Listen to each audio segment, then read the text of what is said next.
I knew I was fucked the moment I started editing myself before hitting send, deleting sentences that were honest and replacing them with shit that sounded calmer, smarter, less needy. And then 5 minutes later, I'd send her everything anyway. The uncut version. The ugly version. The version I pretended I wasn't writing just for her. That's when it hit me.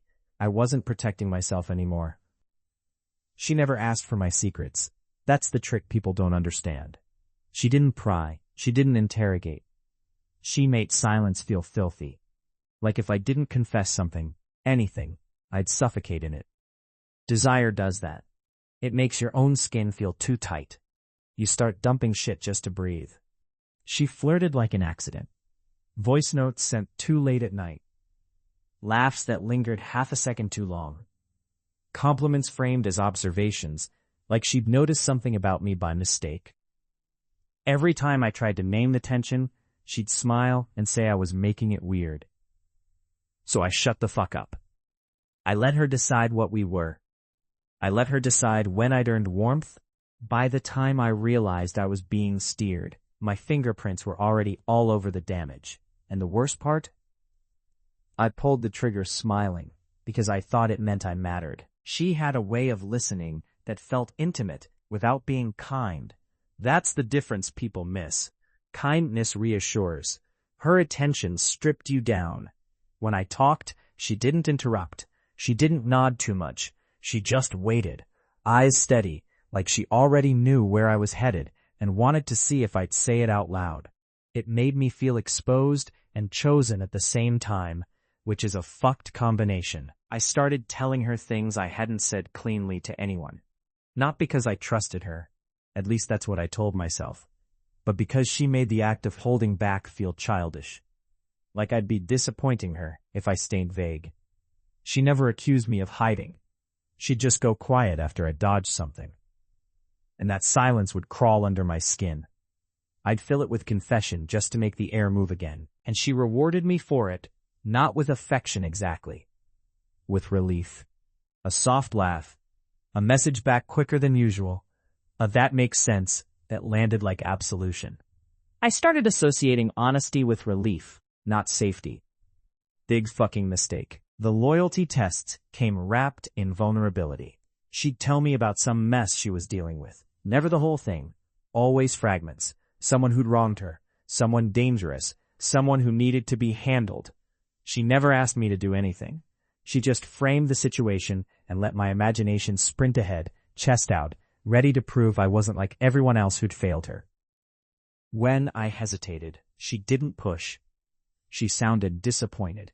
Not angry. Disappointed, like she'd misjudged me. Like I'd broken an unspoken agreement. That feeling of letting her down hit harder than any accusation. I'd scramble to fix it, to show her I was solid, reliable, not another coward. The fucked part is how good it felt.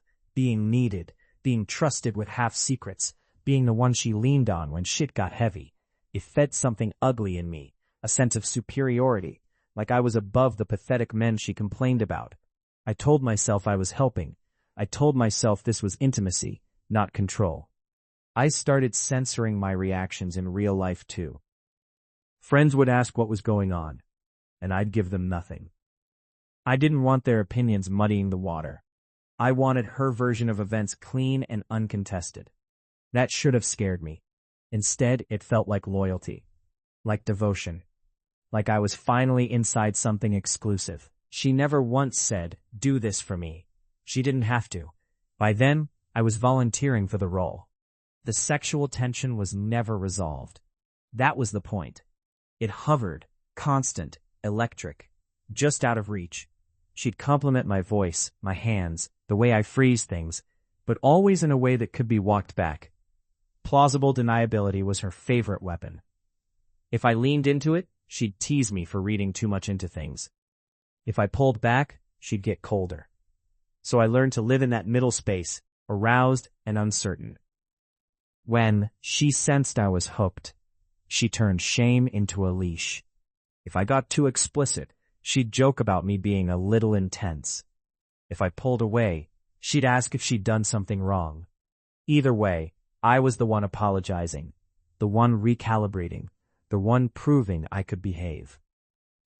She started confiding in me about someone else, someone who was a problem. The way she described it was loaded. Protective language, threat language. She framed it like survival, like she was backed into a corner. I didn't hear a plan. I heard a test, an opportunity to show I was willing to get my hands dirty for her. The night she finally crossed the line, it wasn't dramatic. It was quiet. A late message, a voice note that sounded tired, scared. She said she didn't know who else to trust, that she needed someone who wouldn't flinch. I felt my chest swell. I felt chosen. I felt hard with it, if I'm being honest. Power and desire braided together until I couldn't tell them apart. She didn't tell me what to do. She let me suggest it. She let me own it. That's how she kept her hands clean. Every step I took felt voluntary, empowered. By the time I realized what I'd agreed to, it was already happening, and backing out felt worse than going through with it. Afterward, she went distant, just enough to make me panic. I sent messages trying to re-anchor us, jokes, reassurances, crude shit meant to remind her of the tension between us. I didn't realize I was building the case against myself line by line. She stayed calm, measured, let me spiral. That's the thing about desire when it's weaponized. It convinces you you're acting freely, while it's steering you straight into the wreckage. When it all collapsed, it didn't come apart cleanly. There was no single moment of realization, just a slow, sickening awareness that every message I'd sent, every suggestion I'd made, was being recontextualized without me in the room. She didn't defend herself. She didn't need to. She let the evidence speak. And the evidence sounded like me, unhinged, obsessive, dangerous. The exposure was surgical. Screenshots, timelines, calm explanations that painted her as cautious, conflicted, scared. And me? I looked like the fucking villain, the one escalating, the one pushing boundaries, the one who'd turned desire into threat. Watching it unfold felt like being flayed in public. When the truth finally cracked through, when people started seeing the pattern, the manipulation, the way she'd guided me without ever issuing a command, it didn't feel like vindication. It felt like a different kind of shame. Because alongside her exposure was mine. My willingness, my eagerness, my hunger for approval that had overridden my own fucking morals. Someone was dead. That fact sat there, immovable, heavy as concrete. And even when the narrative shifted, when people acknowledged she'd been pulling strings, it didn't erase what I'd done, what I'd offered, what I'd enjoyed in a moment. Desire doesn't excuse shit. It just explains how you get there faster. The last time I saw her, she looked calm, not smug, just finished, like she'd stepped out of a role and left me holding the consequences. I wanted to scream at her, to demand she admit it, to fucking crumble the image she'd built. But I couldn't, because part of her power was that she never forced me. She just made the wrong choice feel like love. Now, I live inside that knowledge, that I understood why I was doing it, and that understanding didn't stop me. It just made the fall quieter, lonelier, permanent. And that's the damage that doesn't heal.